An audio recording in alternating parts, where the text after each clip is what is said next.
Shalom Bapak Ibu yang dikasihi Tuhan. Sebelum kita membaca Alkitab firman Tuhan, mari kita berdoa. Bapa kami berterima kasih untuk hari yang baik ini. Kami akan membaca Alkitab firman Tuhan. Kami rindu Roh Kudus menuntun kami, memberkati kami, menyatakan kehendak-Mu melalui kebenaran firman yang akan kami baca dan renungkan bersama. Dalam nama Yesus Juru Selamat kami berdoa. Amin.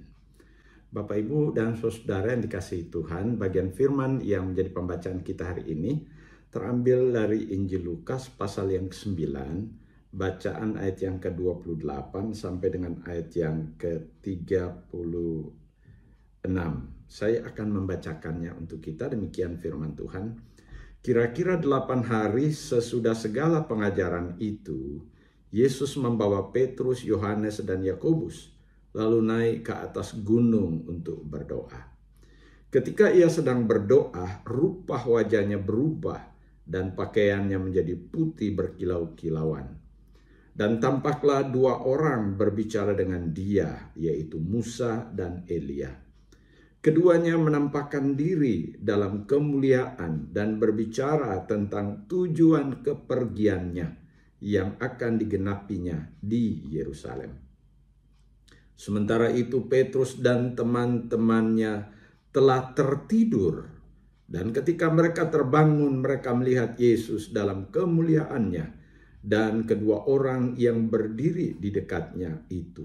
Dan ketika kedua orang itu hendak meninggalkan Yesus, Petrus berkata kepadanya, "Guru, betapa bahagianya kami berada di tempat ini.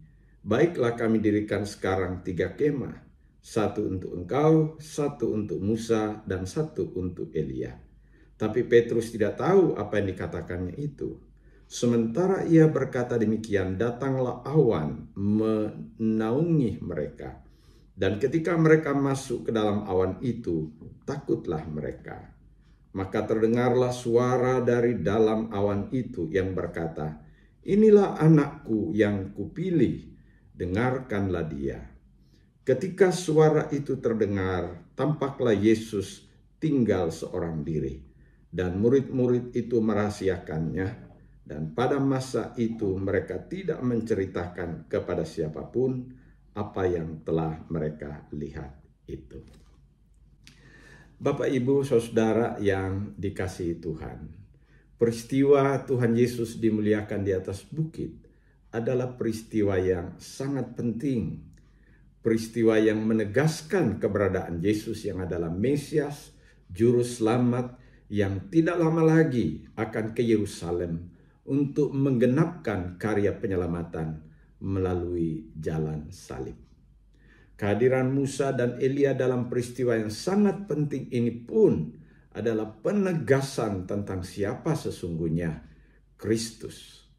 Kedua tokoh iman yang hadir dalam peristiwa penting ini adalah 2 tokoh yang meninggalkan dunia dengan cara yang berbeda. Musa dikuburkan oleh Tuhan Allah sendiri di suatu lembah di tanah Moab. Itulah sebabnya tidak ada seorang pun yang tahu di mana kuburan Musa. Itu menurut Ulangan 34 ayat 5 dan ayat yang ke-6. Sekarang wilayah Moab adalah wilayah Yordania.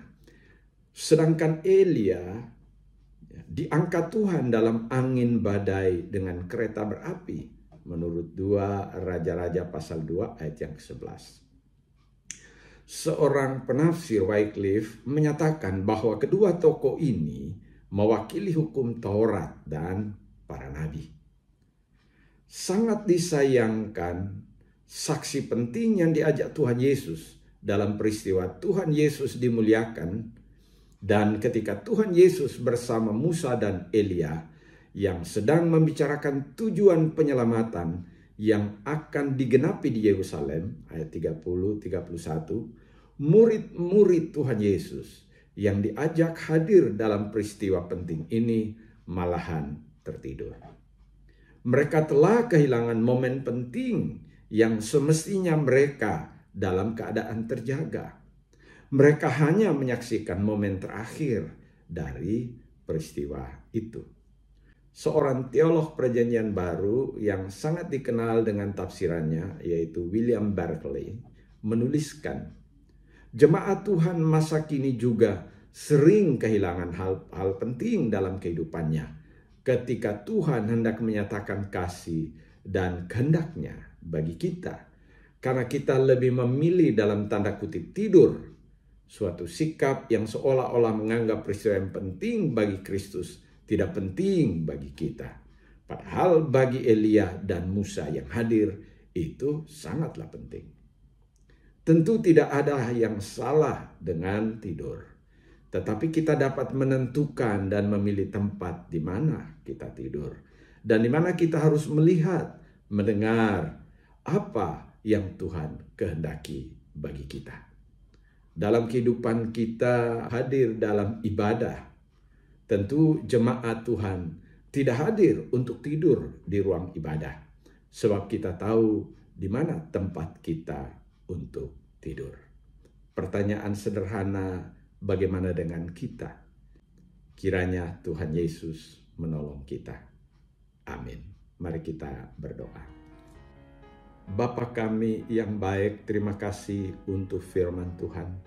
Kami memohon kiranya Tuhan menolong kami, menuntun kami, umat-Mu, jemaat-Mu, dalam perjalanan iman mengiring Tuhan. Terima kasih, terpujilah Allah Bapa dalam nama Yesus. Amin.